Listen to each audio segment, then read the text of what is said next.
Welcome to my channel. आज की कहानी है घूंघट वाली बहू की कहानी।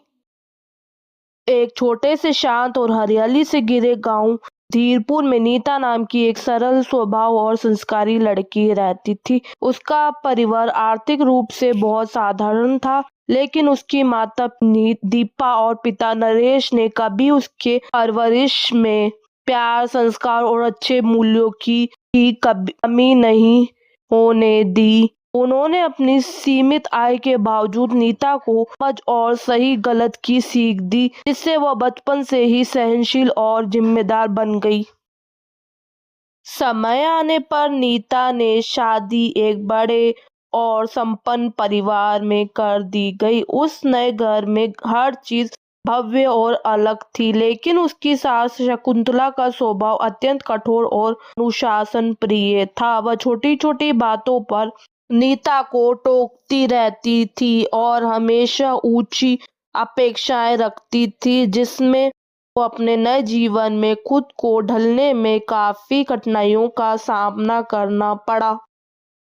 नीता अपने पति अरुण के साथ उसके सिर पर हमेशा घूंघट रहता। वह ससुराल की परंपराओं और रीति रिवाज को पूरा सम्मान करती, इसलिए बड़ों के सामने सिर झुकाए संकोच और मर्यादा के साथ खड़ी रहती थी। घूंघट के पीछे उसकी आंखों में शालीनता और जिम्मेदारी का भाव झलकता।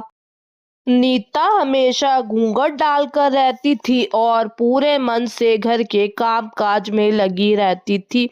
वह सुबह से ही रसोई में जाकर सबके लिए प्रेम और लगन के साथ भोजन बनाती, घर की साफ सफाई करती और परिवार के हर सदस्य की जरूरत का ध्यान रखती थी। घूंघट में रहते हुए भी वह अपने कर्तव्यों को पूरी निष्ठा से निभाती थी और ससुराल की मर्यादाओं का पालन करते हुए अपने व्यवहार में विनम्रता और सहनशीलता बनाए रखती थी।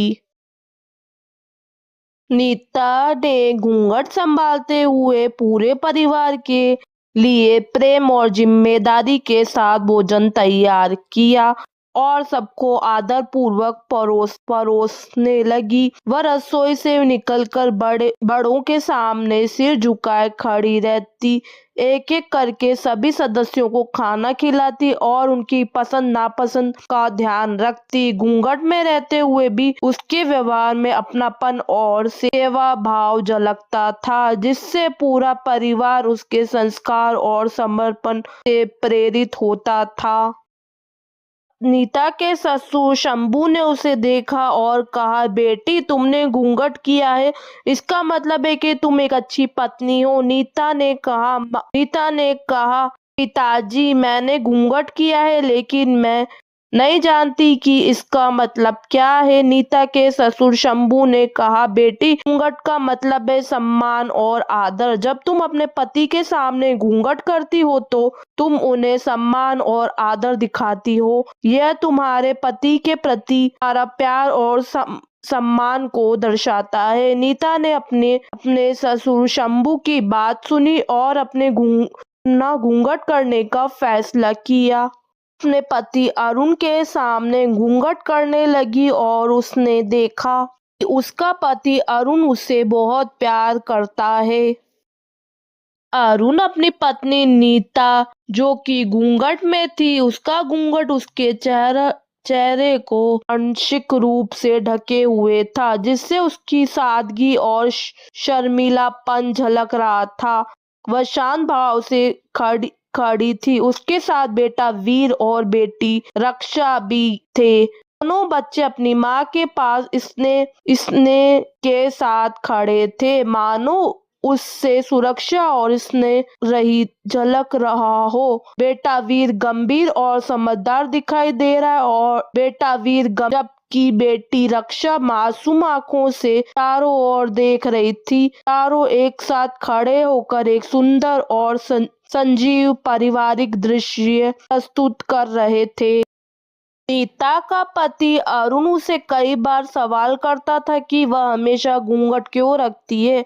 वह बार बार यही पूछता कि क्या उसे किसी बात का डर है या कोई मजबूरी है, इसके कारण वह अपना चेहरा ढक कर रखती है। उसके सवालों में कभी जिज्ञासा होती तो कभी हल्की नाराजगी भी झलकती थी। दूसरी ओर चुपचाप उसकी बातें सुन लेती और परंपराओं, संस्कारों और संकोच को ही इसका कारण मानती। यह सवाल उनके बीच अक्सर चर्चा का विषय बन जाता था, जो नीता के मन में कई भावनाएं जगा देता था। एक दिन घूंघट वाली बहू नीता बाजार गई। वहां सिर पर घूंघट डालकर धीरे धीरे कदम बढ़ाते हुए दुकानों के बीच से गुजर रही थी। बाजार की चहल पहल, लोगों की आवाजें और रंग बिरंगी दुकानों के बीच नीता अपनी सादगी में अलग ही नजर आ रही थी। तभी एक लड़की उसे बड़े ही आश्चर्य से देखने लगी। वह बार बार नीता की ओर देख रही थी, मानो उसके घूंघट, चल ढाल और शांत स्वभाव को समझने की कोशिश कर रही हो। उस लड़की की निगाहें ये जिज्ञासा और हैरानी साफ झलक रही थी, जैसे उसने ऐसा दृश्य पहले कभी ना देखा हो।